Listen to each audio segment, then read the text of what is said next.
Hello ನಮಸ್ಕಾರ ಎಲ್ರಿಗೂ. ನಾನು ಮೈಸೂರಿಂದ ಶ್ರುತಿ. ಇವತ್ತೊಂದು ನಾನು ಲೋಟಸ್ ಗಾರ್ಡನ್ ಒಂದು ಸ್ಮಾಲ್ ಅಪ್ಡೇಟ್ ಕೊಡ್ತೀನಿ ನಿಮಗೆ. ಒಂದು ಪ್ಲ್ಯಾಂಟ್ ಬಗ್ಗೆ, ಆಕ್ವೆಟಿಕ್ ಪ್ಲ್ಯಾಂಟ್ ಬಗ್ಗೆ. ತುಂಬ ಜನಕ್ಕೆ ಗೊತ್ತಿರಲ್ಲ ಅದು. ತುಂಬ ಥರ ಆಕ್ವೆಟಿಕ್ ಪ್ಲ್ಯಾಂಟ್ಸ್ ಇದೆ. ಆಕ್ವೆಟಿಕ್ ಪ್ಲ್ಯಾಂಟ್ಸ್ ನೀರಲ್ಲಿ ಬೆಳೆಸೋ ಗಿಡಗಳು ಎಲ್ಲರಿಗೂ ಗೊತ್ತಿರುತ್ತೆ ಅಲ್ವಾ. ಲೋಟಸ್ ಪ್ಲ್ಯಾಂಟ್ಸು, ಲಿಲ್ಲಿ ಪ್ಲ್ಯಾಂಟ್ಸು ತುಂಬ ಜನಕ್ಕೆ ಗೊತ್ತು.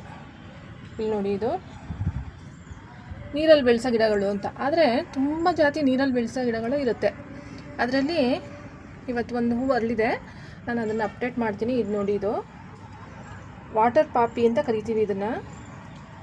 ಪಾಪಿ ಫ್ಲವರ್ಸ್ ಎಲ್ಲೋ ಕಲರಲ್ಲಿ ಬಿಡುತ್ತೆ.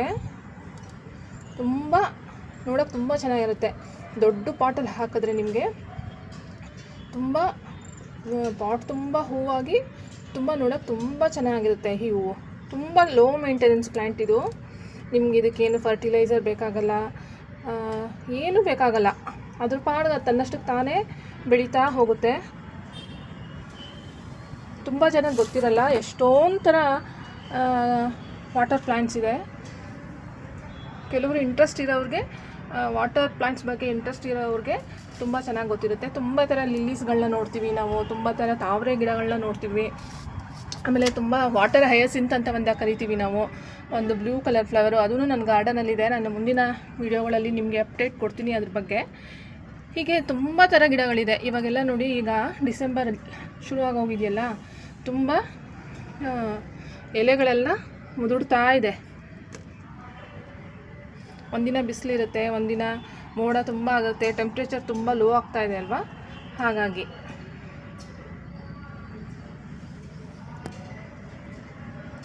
ಈ ಪ್ಲ್ಯಾಂಟ್ ಅಂತೂ ನಿಮಗೆ ಡಾರ್ಮೆನ್ಸಿ ಆ ಥರ ಏನು ಇದಕ್ಕೆ ಬರೋದೇ ಇಲ್ಲ. ಲಿಲ್ಲಿ ಪ್ಲ್ಯಾಂಟ್ಗೆ ಬಿಸಿಲು ಒಂದಿದ್ರೆ ಸಾಕು ನಿಮಗೆ. ತುಂಬ ಫರ್ಟಿಲೈಸರು ಕೇಳಲ್ಲ ಈ ಪ್ಲ್ಯಾಂಟು. ತುಂಬ ಗೊಬ್ಬರ ಏನೂ ಹಾಕಬೇಕಾಗಲ್ಲ. ಬಿಸಿಲಲ್ಲಿಟ್ಟರೆ ಆಯಿತು, ಪಾಚಿನ ಕ್ಲೀನ್ ಮಾಡಿಕೊಂಡ್ರೆ ಆಯಿತು, ಅಷ್ಟೇ. ಚೆನ್ನಾಗಿ ಬೆಳೆಸ್ಬೋದು.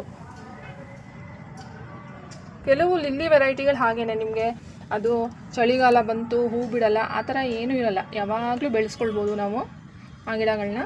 ಇದೊಂದು ಸ್ಮಾಲ್ ಅಪ್ಡೇಟ್ ನನ್ನ ಲೋಟಸ್ ಗಾರ್ಡನ್ದು. ನೆಕ್ಸ್ಟ್ ವೀಡಿಯೋದಲ್ಲಿ ಸಿಗ್ತೀನಿ ಗಾರ್ಡನ್ ಅಪ್ಡೇಟಲ್ಲಿ. Thank you so much.